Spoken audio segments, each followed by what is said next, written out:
Meanwhile, relations between Australia and China have hit rock bottom. A social media post has once again unleashed a fierce war of words between the two countries, each side unwilling to relent.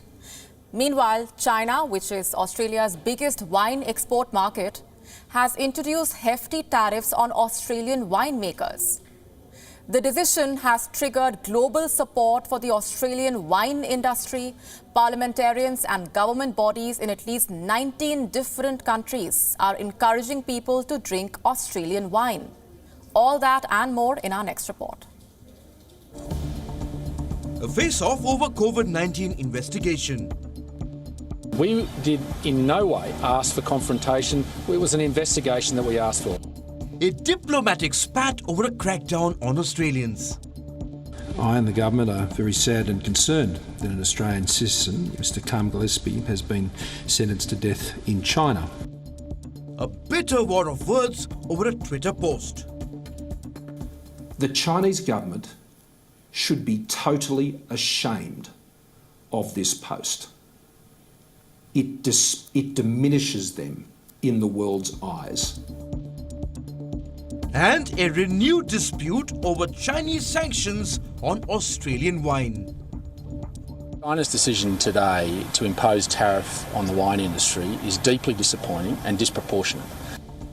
China's relations with Australia are at their lowest point in decades. Tensions between the two countries have reached a tipping point.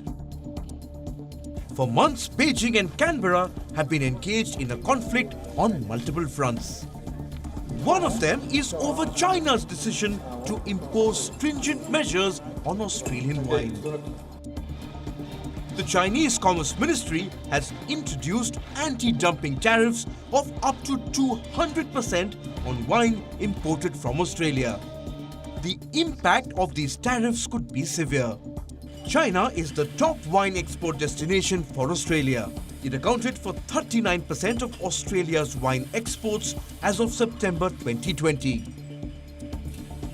The Chinese regime says the decision has been taken to protect the interests of domestic industries. The Australian government says it is purely political vendetta.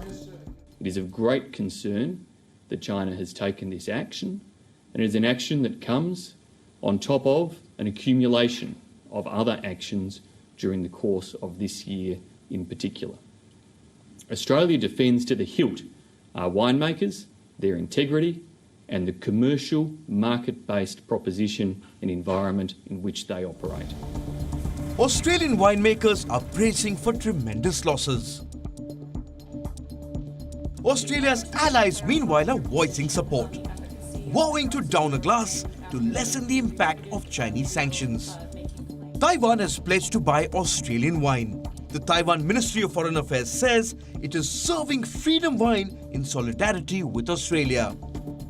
The U.S. National Security Council has also extended its support. It says Australian wine will feature at a White House reception this week.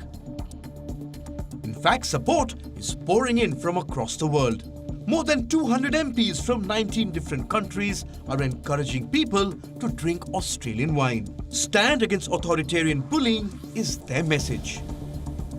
The Australian government too has started its pushback against China. On November 30th, China's Foreign Ministry spokesperson Zhao Lijian posted this image on Twitter, claiming to show an Australian soldier holding a knife to the throat of an Afghan child. Australia lashed out at China, calling the image falsified and the post repugnant. It sought an apology. China offered none.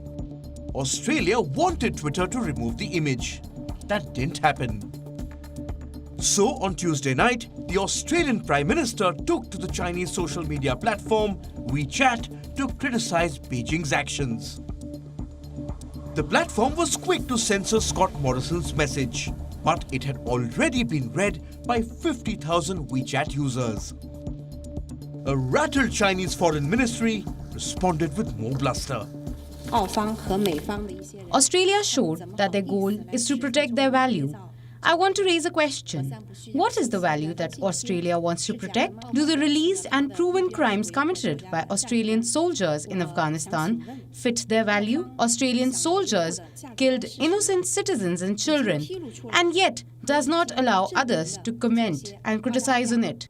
Is this fitting of Australia's value? China's assertive foreign policy has unsettled its bilateral ties with Australia completely. The two nations are unlikely to see eye to eye for a long time to come. Bureau Report, WION, World is One.